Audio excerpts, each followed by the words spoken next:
ladies and gentlemen, and one of the most creative scorers in the W.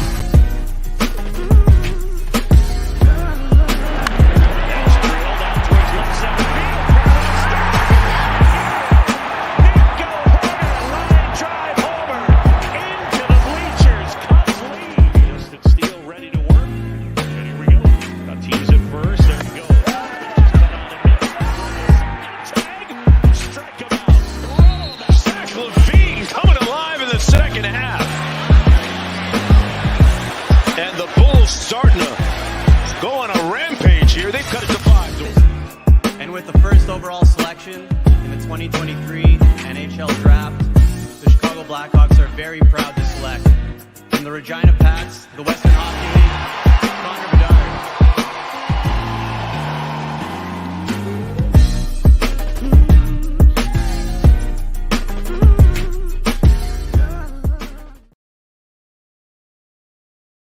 What is going on, everybody? This is Mike Hughes, and you are listening to Mike on the Mic and Everything Chicago Sports Related podcast, and you are listening to the All Sports, All Plays Network. Usually today, you just hear me complaining about whatever's going on in the MLB world or whatever's going on with the trade deadline. We got a lot going on today, but first and foremost, I want to introduce Chicago Cubs first baseman, a man who's been a part of the system for a very long time, since 2017, Jared Young, to the show. Hey, Mike, how you doing? Thanks for having me on. This is an exciting opportunity. Man, we're doing 10 times better with you here. Obviously, it's going to be a very emotional day on so many different levels. There's so much going on throughout the trade deadline. But we want to start off with you, man. We just want to talk about, since we last saw you, what's been new going on in Iowa? How have you been feeling? What's the transition been like heading back there? Yeah, good. It's always one of those unfortunate things, but you know what's going on, and I'm a realist. I'm following along, and it's like, you go up to Chicago and you have some success, but then there's always some struggles that come with it and how you deal with it. And one of the things was coming back to Iowa and getting some more regular at bats and trying to find a groove again. And that's one of the things that I'm doing. And it's not ideal. It's not where you want to be in your career, but we got a great group of guys here in Iowa, and it's been going well. It's one of those things. Before we get into everything with you, just talking about real quick, like, we've seen it happen with a bunch of key guys before. Ian Happ, Kyle Schwarber, everybody spent some time, going back down, retooling, regrouping, figuring it out. And sometimes you come back 10 times better than you ever were, and I think that's one of the more beautiful things about just kind of having that moment to go back and regroup without all eyes being on you. And I think that's something that, in my opinion, I feel like you could benefit from. Absolutely, you can. It's a tough game.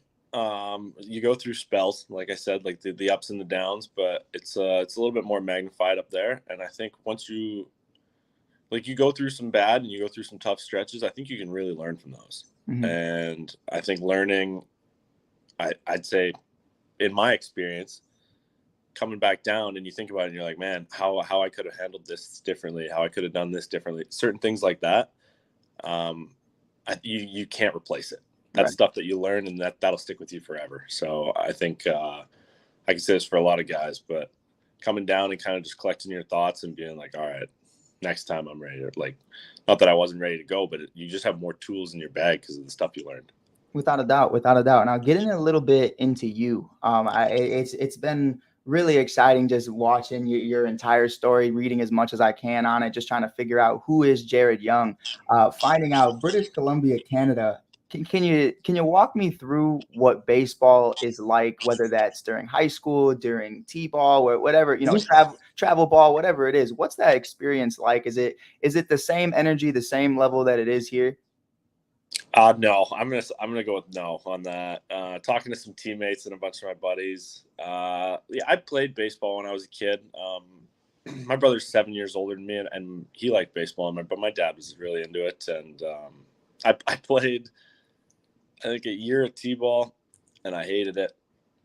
And I went into roller hockey, and I was really into hockey growing up, and so I wanted to play that all year round. And I remember I did that for a few years, and my dad was like, "Why don't you give baseball a try again?"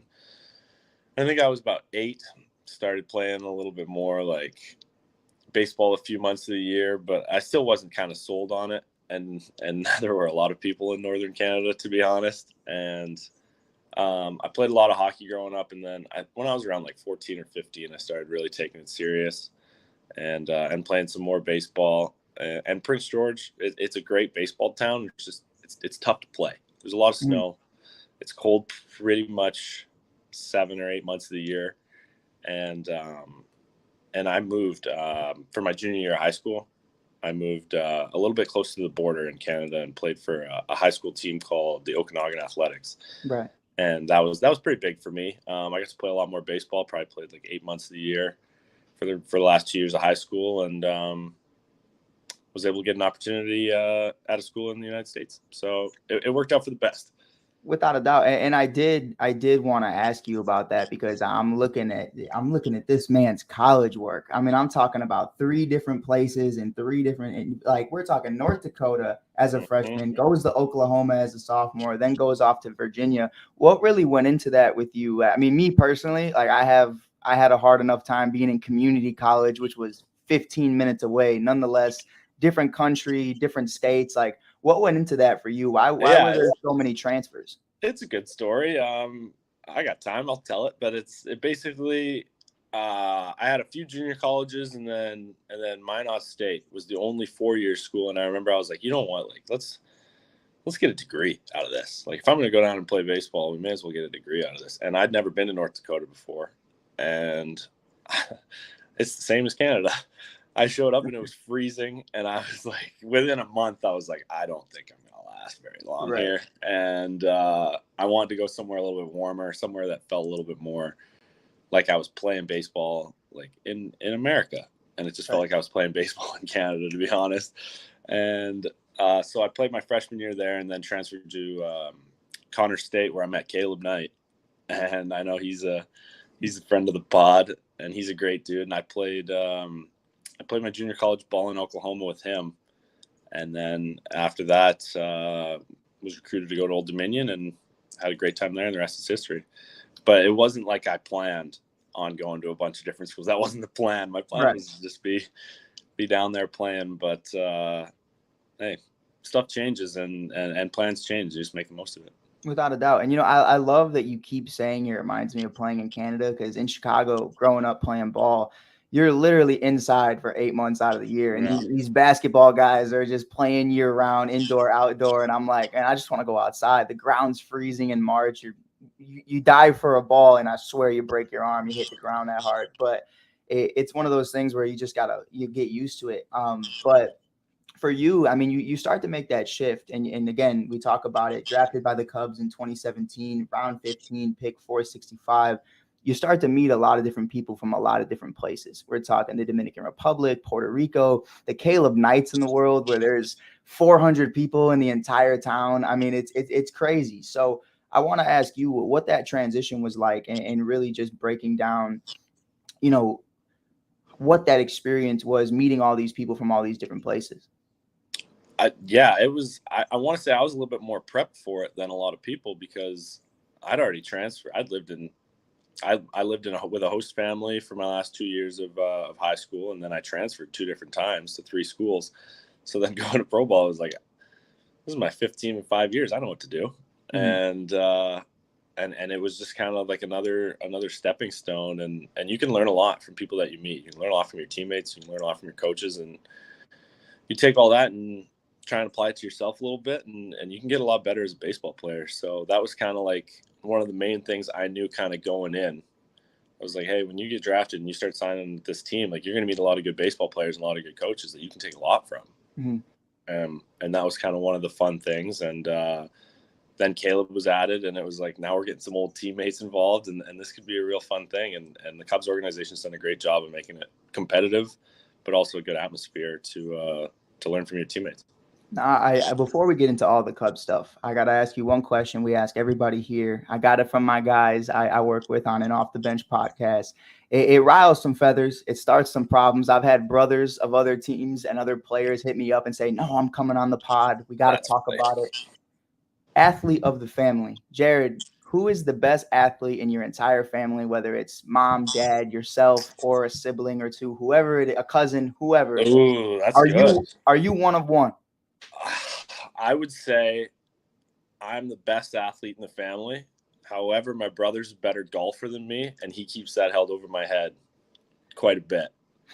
So he's got me there, but I'll take the best athlete. But he's got a pretty high rung with being the best golfer. 100%, 100%. I think I was just watching my first PGA tour the other day. I'm not huge into it, but I saw Curry, and I was like, all right, well, Yeah. I'm gonna put money line on Curry, and it ended up working. That was probably a pretty good bet. I was like, oh, it was like plus 500, and I was like, well, I don't really know what I'm doing here. I don't really know who anybody else is, but hey, we'll see what happens. And shoot or shoot. So we love to see it. Exactly. Our next one for you, man, is we got this one's more of just like a fun one for you. We got the Eugene Emeralds, who personally myself, always my favorite logo, always my favorite. I miss them so. But you got South Bend, Myrtle Beach, Tennessee, Iowa. Favorite logo or favorite organization you've been a part of so far out of the minor league teams, just based off of the culture, the fan base, whatever it is. Favorite logo is going to be Myrtle Beach. I love the Pelican and the colors, and they have the best unis. So I love everything about that logo and those kind of like jerseys. And then best organization is going to be Iowa. I love it here. I've been here this is going to be my third season, and the way that it's ran, the front office, the coaches, kind of everything that goes into it, you can tell is they care about you, and the city loves the Iowa Cubs, and it's great.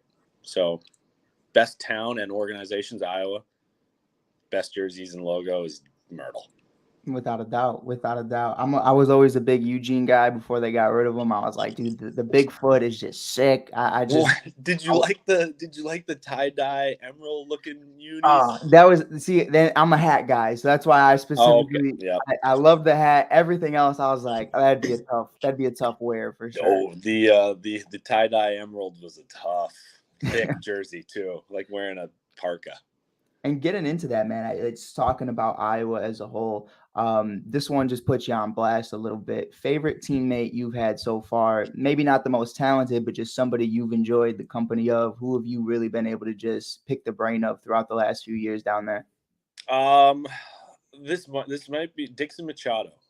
He was in 2019. He was here with Iowa, and then he was with us last year in 2022. And I think the more Iowa Cubs you have on here, you might get a couple more Dixon Machados. Without a doubt. He's an unreal teammate. He could be stern when he needed to be stern with you. He was nice when you needed someone to just talk to. He was the man. I really love Dixon Machado, and I'd say that's probably my favorite teammate I've ever had. I wouldn't say like he's not like my best friend or anything by any stretch. Like you have your like boys and everything that you play with, but once you kind of like, I feel like I played with a lot of people, and Dixon's one that stands out. That it's like, wow, that guy was special. He was a good teammate.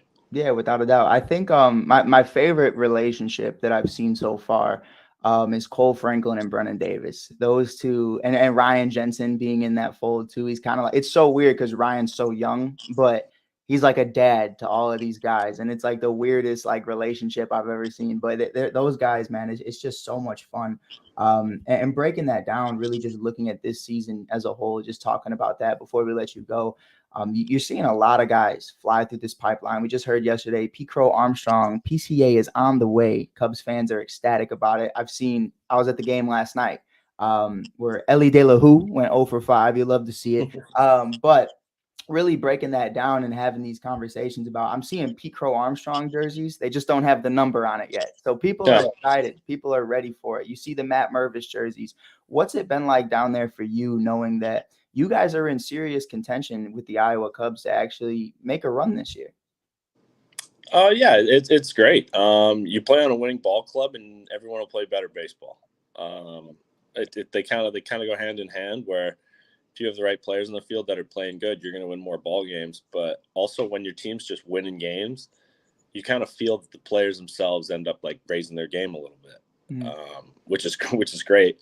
And then you start putting in like, hey, there's some playoffs here in the minors, and for a couple of years there wasn't, and that it's hard to play for. Does that make sense? It's like it's hard to play 140 games when at the end of the year it just ends. It's like, hey, you were the best team. Congratulations. Mm-hmm. But when you put some playoffs and like a trophy involved, it gets the boys going. And that's something that we're kind of thinking about here. Like, we got a pretty dang good team here, and we could do something special.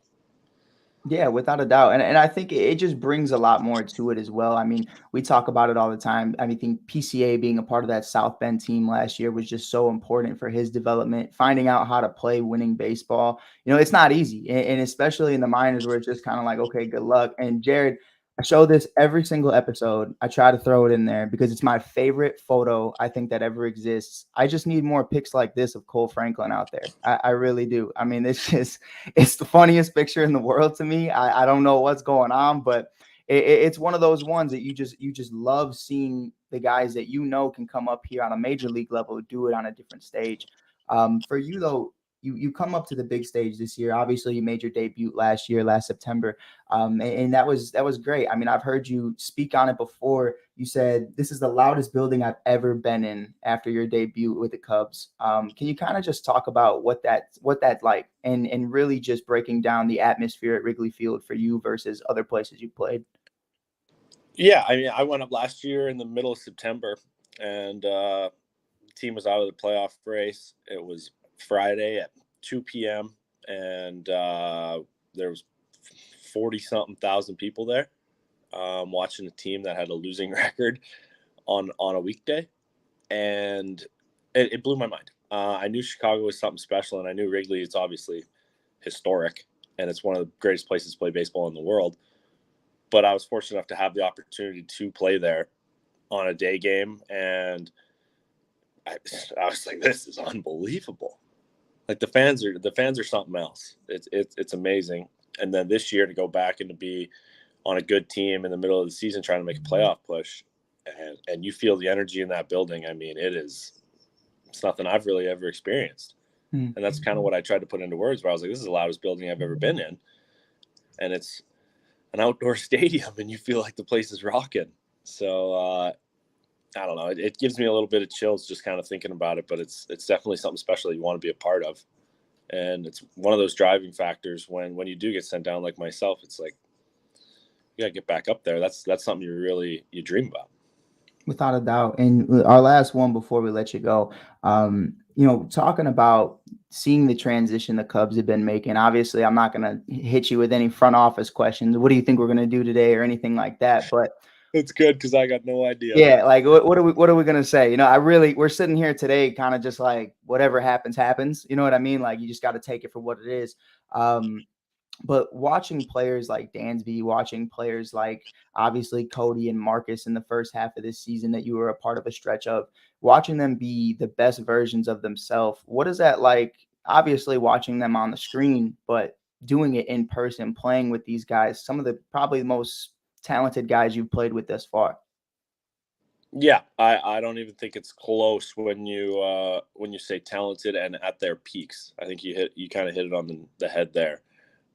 Belly's playing as good as he ever has, and you can tell tell the kind of the aura he's got and how he's going about his business, and it's like this guy's in the zone, and when you see it, and you play with some guys, and I think to do it in the big leagues is a whole other level, and that's kind of like, I played with guys throughout my whole career where it's like, wow, he's playing great right now and whatnot, but doing it on the big stage is a different beast. And to watch him day in and day out kind of do the same thing and prepare the same way and then go out and play the same way, it's like, that's awesome. It's something you can really learn from, where it's like, hey, consistency is where it's at. And him, Dansby, Stroh, Nico, I mean, those guys are consistent day in and day out on their at-bats and their business and how they go about everything. And it's special. It's consistent work and consistent production. And that's kind of what you're going to get from those guys, I feel like. What do you think about that? Man, I love it. And, it's even better when you have someone like you just completely agrees about it. I mean, you should have seen me. It was just me in here. So there's a lot less viewers. There's a lot less people tuning in, going crazy. Dansby Swanson obviously goes down with the foot injury, and he's going to not play in the All-Star game. And they're looking at who's going to replace him, who's going to be a reserve. Nico Horner isn't a part of that list. And to me, it's so crazy to me when you look at what this kid does every single day. And the way he prepares himself at the leadoff spot, stealing bags, being one of the best, if not the best, defensive second baseman. And he just goes so underrated. And it's one of those things where in through time, I believe that, Dansby Swanson, obviously guys like Nico Horner, they're going to get their love once this team really starts winning at the level that we know they can. And you just love, you love when you're an underdog story. And I think you're starting to see that. And Nico is one of those guys that, he understands who he is. And I love watching him just prepare every single day. I was grounds crew at Wrigley Field for 3 years. And I'll never lie to you. I'll never lie to you. Riz, Javi, KB, everybody never would see them, but before a game too early.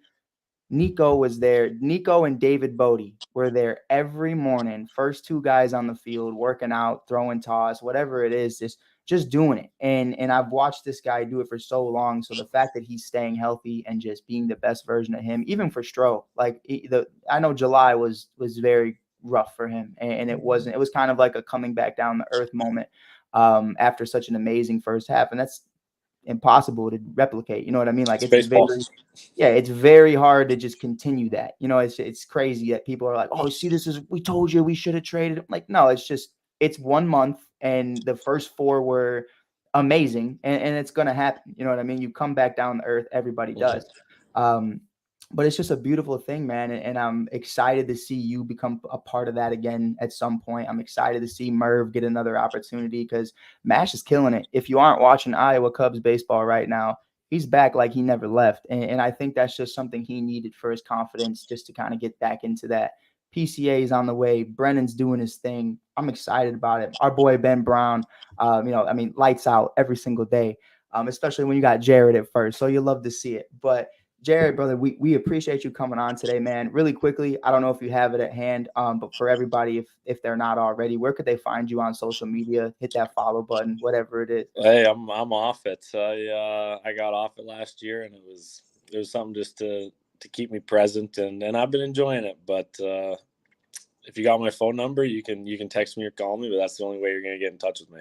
I like that. I like just don't pay attention to any of the outside noise, just doing it. I got my own stuff to figure out, and that's keep my circle a little bit smaller. Jared, we appreciate you coming on. This is Mike Hughes from Mike on the Mic. We will be going live probably immediately after this, just talking about the MLB trade deadline, talking about what's going on today. We got some Max Scherzer news, some Luis Acuna news. We got everything going on. It's going to be a lot of fun. So until then, we'll check you guys out on the next one. Thank you.